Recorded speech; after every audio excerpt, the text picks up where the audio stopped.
Y entonces vamos a pedirle a Mauricio, a quienes conocemos y sabemos que está en el Centro Médico La Raza, en el servicio de gastroenterología y la unidad de hígado, nos hablará acerca de los grupos de riesgo en cuanto a si es necesario pedir la carga viral, el genotipo, qué es lo que el experto debe saber y cómo debemos de tratar a los pacientes y sobre todo cómo debemos de monitorizarlos una vez que han sido tratados. Mauricio.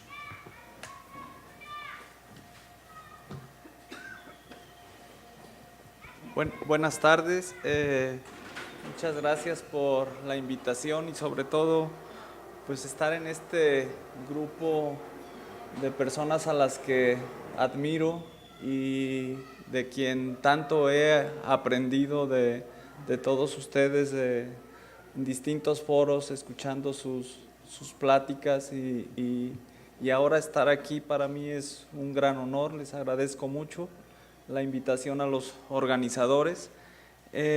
Cuando vi el título yo dije, pero ¿qué le voy a enseñar a un grupo de expertos sobre grupos de riesgo, diagnóstico, serología y carga viral?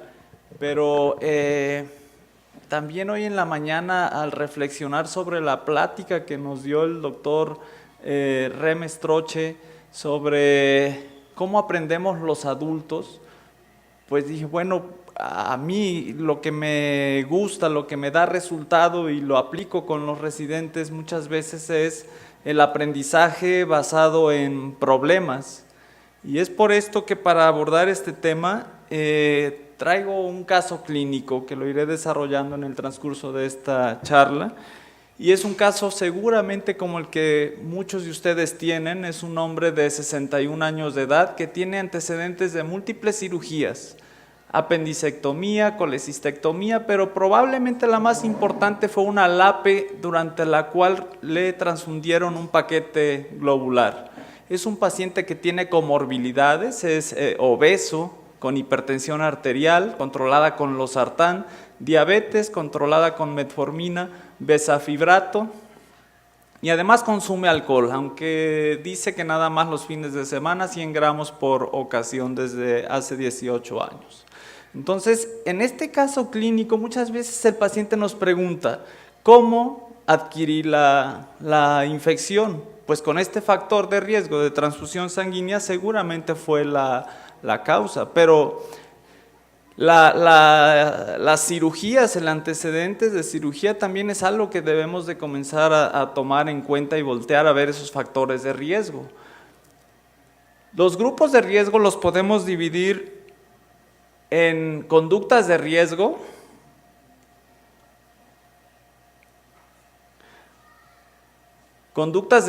como son el uso de drogas inyectadas o uso intranasal de drogas. Exposición de riesgo, como es hemodiálisis, ya lo comentaba el doctor René Malé de su caso de este paciente.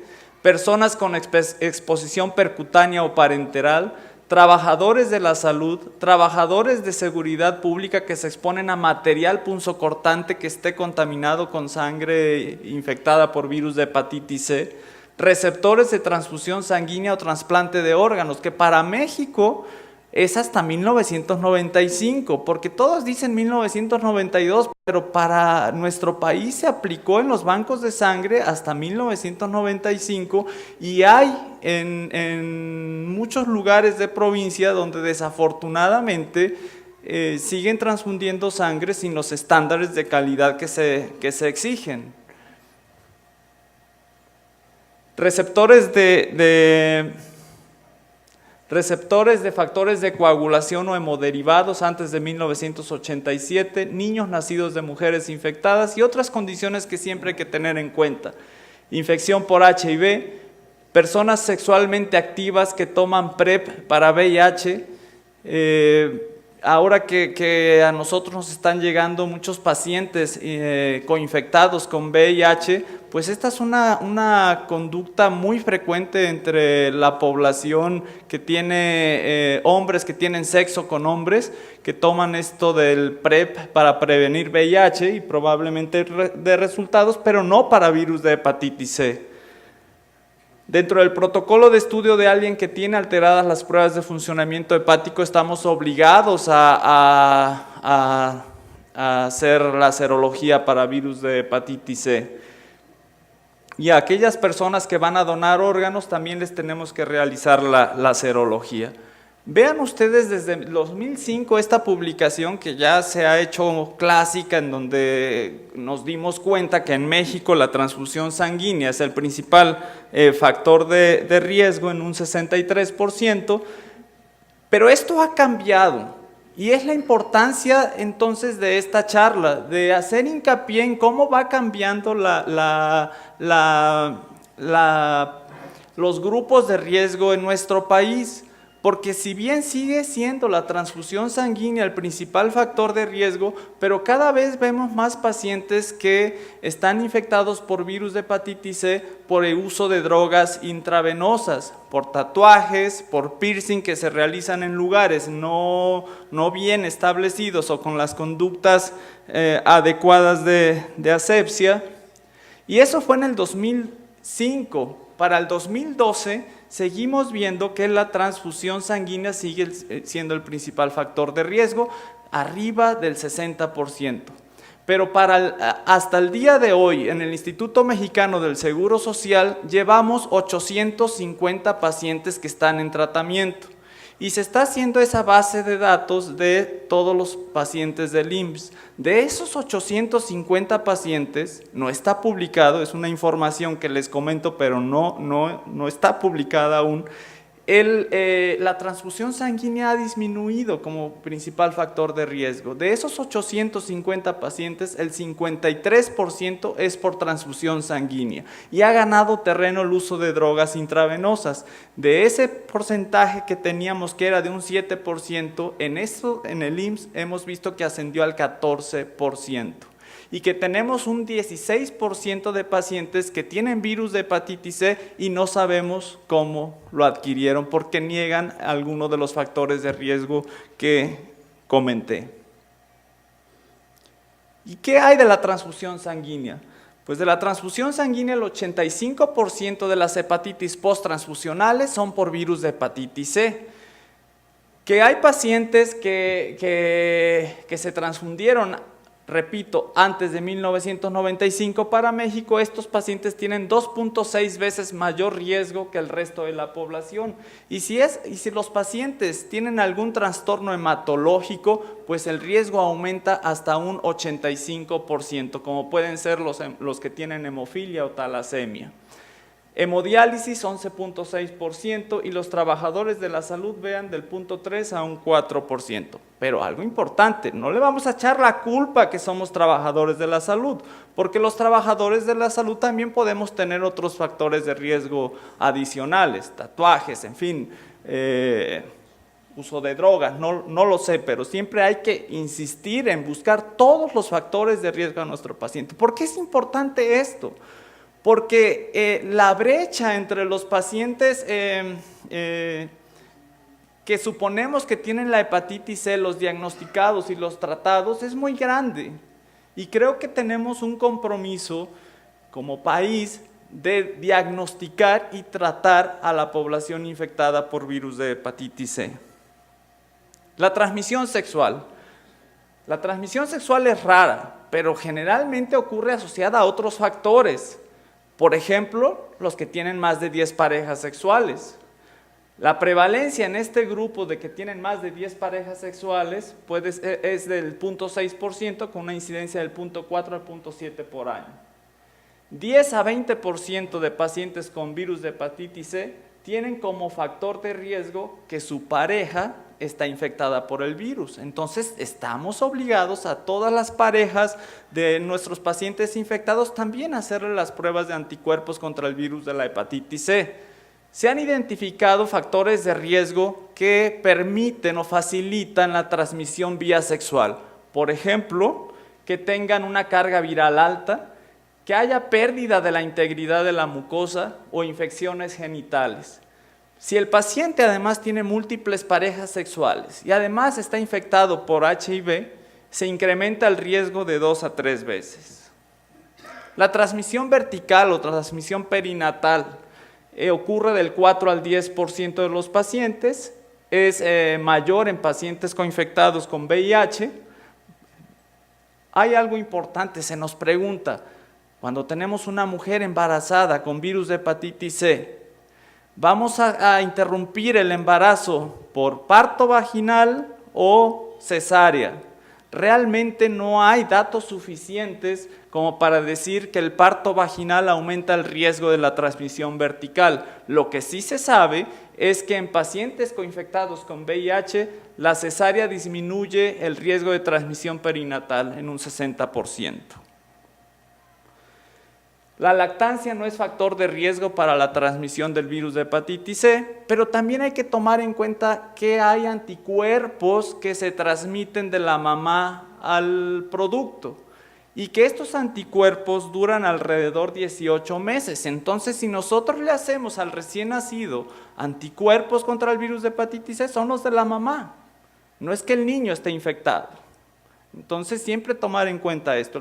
Puede tardar alrededor de 18 meses en desaparecer esos anticuerpos.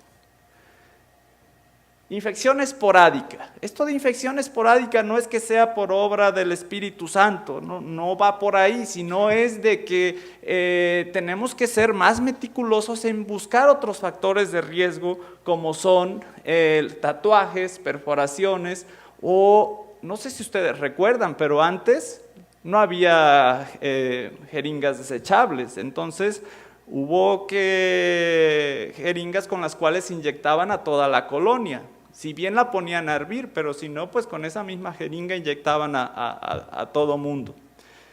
Exposición ocupacional. La prevalencia del virus de hepatitis C en trabajadores de la salud, como mostré anteriormente, es igual a la de la población general, y la punción con aguja contaminada, el riesgo es del 2%. ¿Qué hacer en esa persona trabajadora de salud que lleva un accidente ocupacional?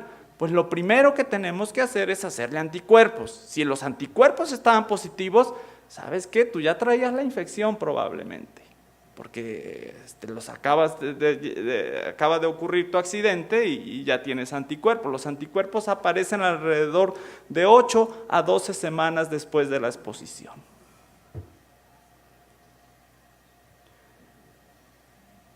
A mí me impresionó esto, de los famosos picaderos, que hay muchos en el norte del país, en Tijuana, Ciudad Juárez, en donde las personas que acuden a esos picaderos, la prevalencia de anticuerpos positivos es del 95%, es muy elevado. Y les voy a presentar uno de los picaderos más famosos de Tijuana, y esto acaba de salir publicado, se llama El Manicomio, es el picadero más grande de Tijuana, y a ese lugar acuden entre 500 personas en busca de marihuana, cocaína o heroína. Están ahí concentrados los que compran, los que la venden, y este es alguna fotografía del picadero. Doctor Lira, ¿es así? Tenemos varios. Muy bien. Otros posibles factores de riesgo intrahospitalarios como cirugías, inyecciones intravenosas o intramusculares en los cuales reutilizan los viales, procedimientos odontológicos, uso de drogas por inhalación a través de herramienta contaminada, el billetito que hacen para inhalar la cocaína y que se lo comparten entre los distintos usuarios de esta droga. No es la cocaína, sino el popote o billete que se utiliza para inhalar la cocaína. No soy experto, eso me lo leí, no se vaya a malinterpretar.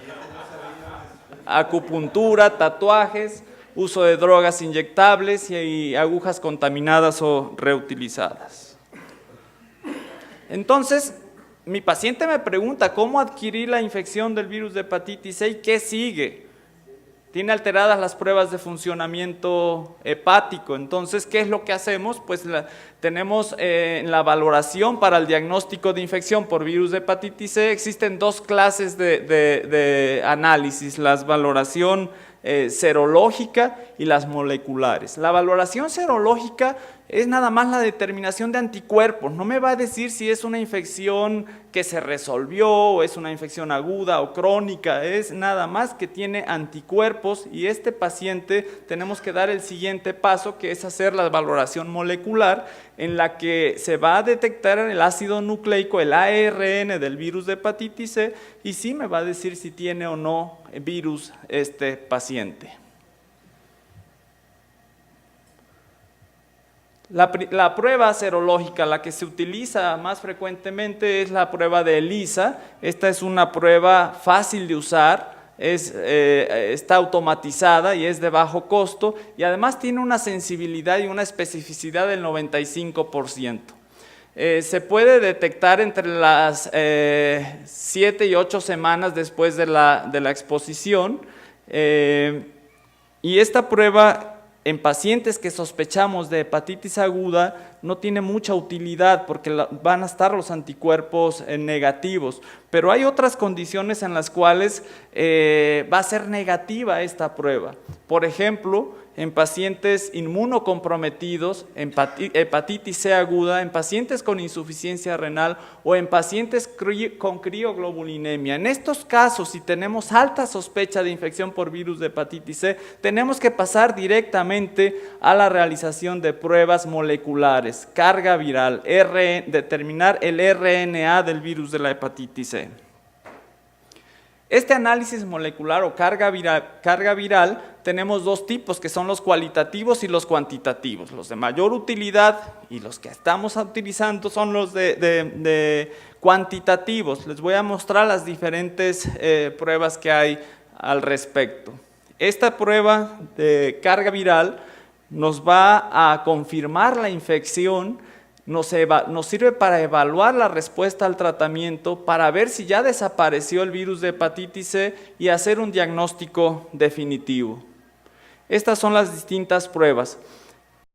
Vean, son varias, todas detectan su límite de detección de virus de hepatitis C es bajo. Las que estamos utilizando actualmente es la de Abbott, que con un límite inferior de detección de 12 unidades internacionales, pero cuando utilizamos esta de Abbott, para la determinación del genotipo se requiere que el paciente tenga como mínimo 500 unidades internacionales de virus para que podamos determinar el genotipo. Si el paciente tiene menos de 500 unidades internacionales de virus, con esta técnica de Abbott no vamos a ver el genotipo.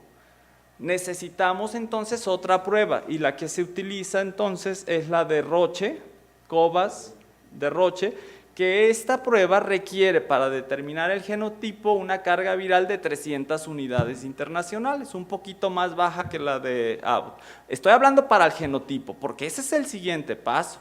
O al mismo tiempo que nosotros pedimos carga viral al paciente, le estamos solicitando también la determinación del genotipo.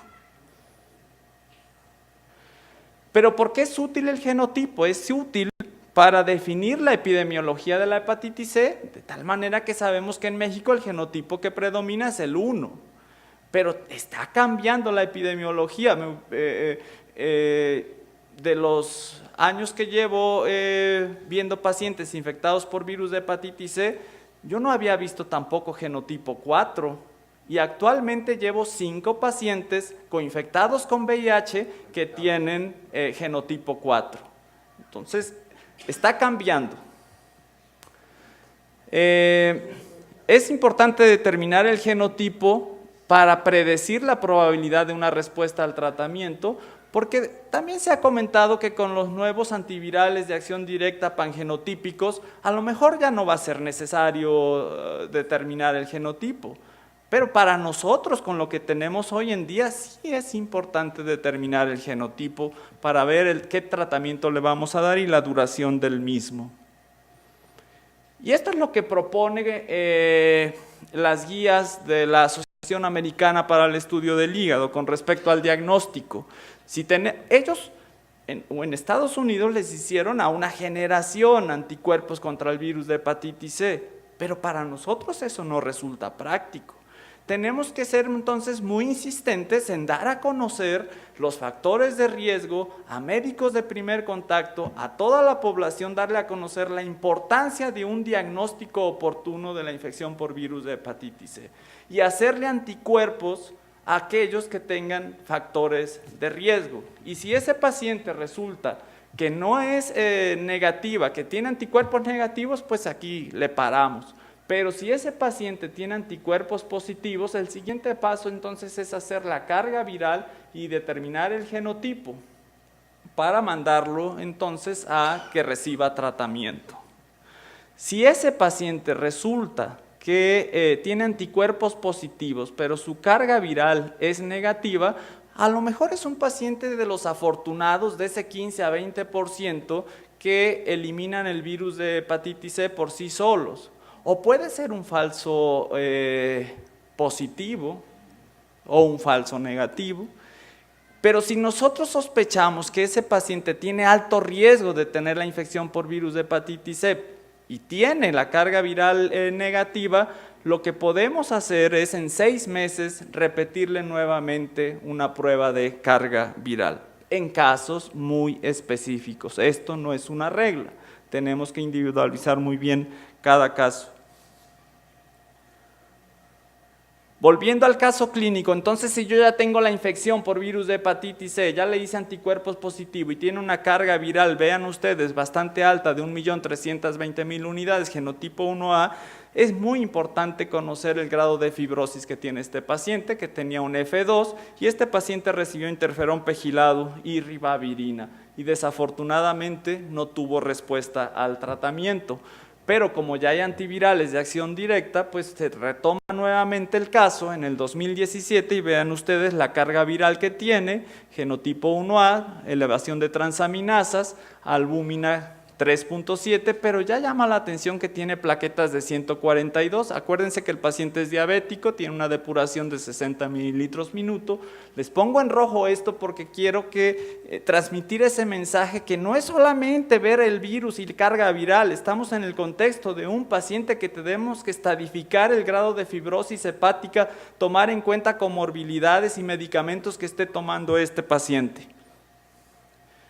Según estos marcadores no invasivos de fibrosis hepática, para algunos puede ser de utilidad, nos dan un acercamiento para ver el grado de fibrosis que pudiera tener nuestro paciente, pero en este caso con esos valores queda indeterminado, es decir, no sé si pueda tener fibrosis hepática avanzada, le hago biopsia hepática o utilizo marcadores no invasivos de fibrosis, es parte de la monitorización que le tengo que hacer a este paciente, pero la utilidad de esto pues nos las va a comentar Aldo más tarde. Al paciente se le hizo FibroScan, que tiene un FibroScan con 32 kilopascales, o sea, no hay duda, es un paciente que tiene cirrosis hepática, pero la siguiente pregunta es, ¿tiene hipertensión portal? ¿Se encuentra compensado o descompensado?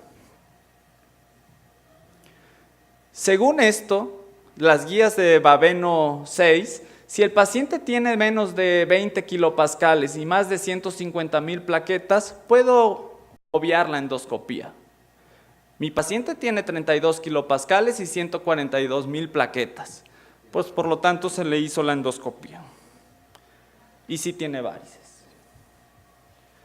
Se hace el diagnóstico, se hace la estadificación y ya con todo esto, ya bien estudiado el paciente, bien estadificado su grado de insuficiencia hepática y de hipertensión portal, entonces la pregunta es, ¿requiere tratamiento? Pues sí, todos requieren tratamiento, salvo aquel paciente cuya esperanza de vida sea menor por alguna otra comorbilidad. Y las comorbilidades que tiene este paciente y los medicamentos, pues muy fácil, utilizando la tecnología, pues podemos echar mano de esta aplicación y dar tratamiento al paciente. Los pacientes infectados por virus de hepatitis C deben de ser controlados de forma rutinaria, ya sea que reciban o no el tratamiento. Si no reciben el tratamiento, que espero que cada vez sean menos los pacientes que se quedan fuera de recibir tratamiento, pues mínimo deben de ser revisados una vez por año. Pero si el paciente tiene cirrosis hepática, se haya tratado o no se haya tratado, debemos de vigilarlo de una manera más estrecha. Y a ese paciente con cirrosis hepática, a pesar de que haya alcanzado respuesta viral sostenida, le tenemos que hacer ultrasonido cada 6 meses. Las guías dicen que alfa-fetoproteína no es de utilidad. Sin embargo, el ultrasonido es operador dependiente. Y en el hospital en donde trabajo, nosotros sí seguimos utilizando la alfa-fetoproteína. ¿Por qué? Porque el que nos hace el ultrasonido no siempre es la misma persona y es operador dependiente, como ya se mencionó. Vean ustedes, esto ocurre en Estados Unidos y creo que es el mensaje, y con esto voy a terminar, es el mensaje que quiero que nos llevemos a casa. Vean la cascada de acceso a tratamiento. Y nos decían en alguna reunión que acceso a tratamiento no solamente es tener ya el medicamento en la mano. Acceso a tratamiento va desde el diagnóstico, desde ser grupo de riesgo, desde tener acceso a un diagnóstico adecuado y de finalmente tener acceso al tratamiento y poder ser curado. Estamos hablando de una infección que podemos curar. Y vean en Estados Unidos cómo ocurre esta cascada de los pacientes que se supone que están infectados, 3,5 millones, diagnosticados, solamente el 50%, y los que alcanzan respuesta viral sostenida solamente el 9%. ¿Cómo está México? Seguramente un poquito peor. Entonces, ¿qué es lo que tenemos que hacer? Transmitir el mensaje de grupos de riesgo para que se hagan detección y poder acercarlos a que tengan un acceso al diagnóstico y al tratamiento. Porque esto lo dice todo. El paciente que tiene acceso al tratamiento, el paciente que tiene acceso a un diagnóstico adecuado y alcanza la respuesta viral sostenida, es como estar tocado por Dios.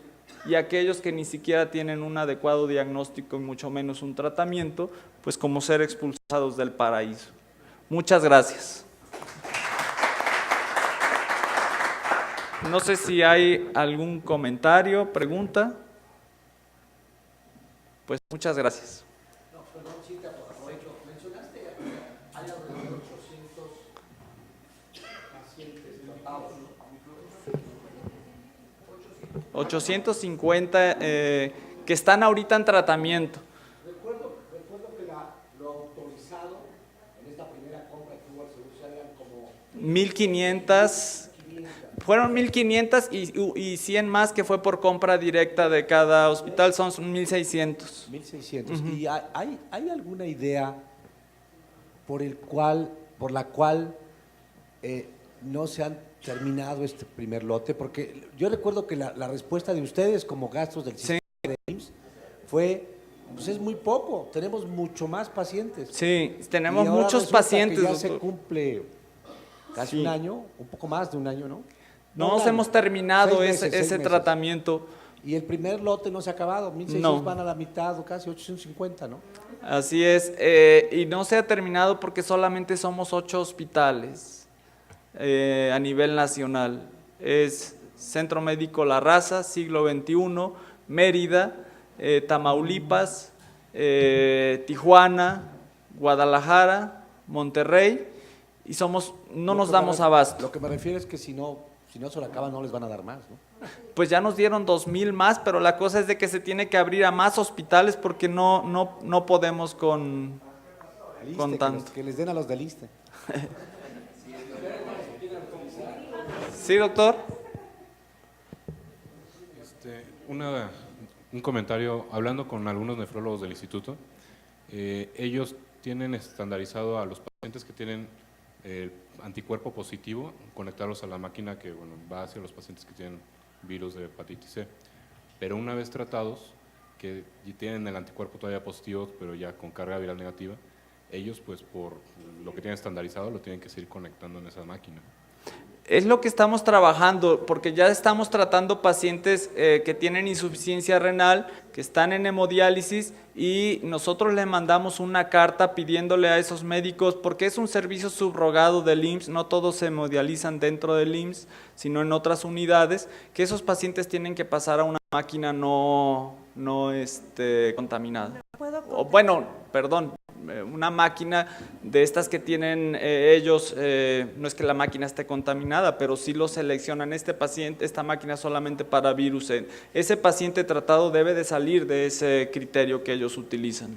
Perdón, pero esto va un poco más allá de lo que nosotros pensemos. Existe una norma oficial mexicana para el tratamiento de hemodiálisis y en esa norma dice que los pacientes con anticuerpo positivo o antígeno de superficie positivo tienen que ir en una máquina especial. Ahora, podrían hacerse máquinas especiales para pacientes ya tratados, que eso sería otra cuestión que es difícil para los centros de hemodiálisis. Pero no es es la ley y no nos podemos saltar la ley. No, doctora, sí, pero, perdón que utilice el pero este paciente que tiene carga viral negativa se puede reinfectar. ¿Sí? Sí, entonces tenemos que cuidar a nuestro paciente. Por eso tenemos que va tener con su máquinas hoja, ¿sabe qué? especiales para ellos. Usted va con carga viral negativa, lo tienen que sacar de esa máquina. Bueno, no sé cómo lo están planteando esto en Estados Unidos, porque aquí así, y esto es la normatividad, no te puedes hacer a un lado de la normatividad institucional, perdón, de la Secretaría de Salud, porque nosotros no, eso pondría en riesgo muchas cosas de los hospitales, tanto públicos como privados. Entonces, eso se tendría que prever. Creo que se está escribiendo una nueva norma porque se está actualizando y se tendría que poner allí, porque es la norma oficial que dice pacientes con anticuerpo positivo, máquina especial. Dos cosas, por favor. A lo mejor Hugo Vargas nos puede ayudar con esa pregunta y Yeti, no nos tapes la cámara, porque tú sí la tapes. Me alegra que me llegue el micrófono. Tengo un comentario, podemos hablar, estamos hablando de la hemodiálisis, ¿qué se puede hacer? Yo creo que desafortunadamente, como los reglamentos para donación de sangre, va a ser muy difícil sobreponer el hecho de que no van a aceptar a un donante que se presente con anticuerpos, por más de que se haga el estudio y que se sepa que se haya tratado. Luego, yo creo que estoy de acuerdo con lo que dices, que es importante mantener al paciente libre de riesgo, a menos de que haya la posibilidad de comprar más aparatos de diálisis para mantener ese tipo de paciente. Un comentario que te quería preguntar, más que todo una especulación del que sea. En los Estados Unidos tenemos una llamada para que se haga un escrutinio de la población que tiene más riesgo, el riesgo más alto, la población de los baby boomers. Es extremadamente importante que se reconozca esto aquí en México, porque el esperar que los médicos de cabecera, los médicos que ven al paciente primariamente, vayan a hacer el escrutinio contra el virus C, porque eso no se es imposible para ellos. Lo es en Estados Unidos y me imagino que es lo mismo aquí en México. Les estamos dando una labor más. O sea que sería muy importante encontrar una manera de darle una amplia, una decisión más fácil de alguna forma al sistema para encontrar los pacientes que no se reconocen, ya sea porque no saben cuáles son los riesgos que tienen o porque los recursos no permiten que se hagan los exámenes. En Estados Unidos, con todo y que tenemos todas estas reglas que facilitan el examen, no se descubren esos casos todavía. El 50%, 40% de los pacientes todavía no han sido diagnosticados. Y los médicos de cabecera dicen, no tenemos tiempo, es una cosa más que tenemos que hacer. O sea que, y entonces tiene que haber, en Estados Unidos hemos pensado, por ejemplo, cuando un paciente se presenta a hacer una colonoscopia, se puede hacer un examen a ver si tiene. Inclusive se está discutiendo la posibilidad de hacer 2 exámenes que todavía no se han estandarizado. Uno es para cualquier mujer que se presente a hacer durante el embarazo, se le debe hacer el examen contra el virus C, porque esa población está creciendo en incidencia. Y otra idea es de permitir que se haga un examen general a toda la población, para que la primera vez que se presenten a servicios médicos se haga un examen del virus C, para poder descubrir quién de veras tiene el virus y no. Ese es un problema que es caro, pero es la única manera de verdaderamente descubrir quién tiene el virus y así poner todos los recursos a eso. Un comentario del paciente, del mismo caso, el tercer caso que les presenté, iniciamos Hepatier con él y la familia dijo, oye, ¿y qué va a pasar? ¿Me van a poner en la misma máquina, etcétera? Y es algo que independientemente es algo que se tendrá que resolver. De hecho, era uno de los puntos que quería remarcar al presentar este caso, que qué bueno que sale la discusión.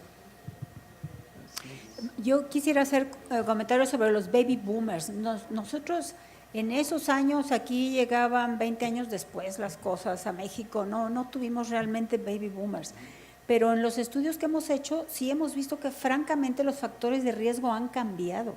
En las poblaciones que se infectaron antes de 1940, genotipo 1, 1A o 1B, y en las generaciones más jóvenes son drogadicción, tatuajes, etcétera. Pero lo que sí es sumamente frecuente en México es que hayan tenido por lo menos una cirugía. Y si les hiciéramos la determinación a todo paciente que ha tenido por lo menos una cirugía, creo que ahí pueden estar el resto de los que no encontramos. Porque hemos tenido pacientes en una apendicectomía, yo tengo un paciente que se infectó, también pacientes por endoscopías. Todos esos pacientes, si les hacemos la prueba, los vamos a encontrar. Mauricio, tratando quizá un poquito de hacer eco a algunas cosas que acaba de decir Lita. Hace 20 y algo de años, cuando yo vivía todavía en México, hice un estudio en donde, bastante chafa por cierto, pero tenía las siguientes ventajas. Era un estudio que exploraba cuántas unidades de sangre se habían aplicado individuos a lo largo de su vida. Y entonces el trabajo creo que se dividía en 1 unidad de sangre, 2 unidades de sangre, 3 unidades de sangre o más de 3 unidades de sangre. Y los resultados sobre positividad de anticuerpos contra hepatitis C en aquellos que habían recibido cualquier unidad de sangre era muy alta, pero aquellos que habían recibido más de 3 unidades de sangre era mayor del 50%. Y en esa época mi interpretación, la interpretación de ese análisis fue que en México predominaban los bancos piratas de sangre, que entonces no eran ni siquiera piratas, sino que estaban autorizados, en donde la gente que donaba sangre eran la mayor parte de los casos alcohólicos, seguramente ya habría algunos drogadictos por ahí, o algunos que tenían otros factores de riesgo y por lo tanto transfusión de sangre era un factor de riesgo altísimo en México. Creo que en México hoy día ya no hay bancos de sangre que paguen por la sangre, o por lo menos no que estén autorizados, si los hay serán totalmente ilegales. Y en el mundo en general han ido desapareciendo. Pero la transfusión de sangre, porque los tatuajes y las drogas en México eran mucho menos frecuentes, indudablemente hace 30 años, la transfusión de sangre era un factor de riesgo indudable, indudable.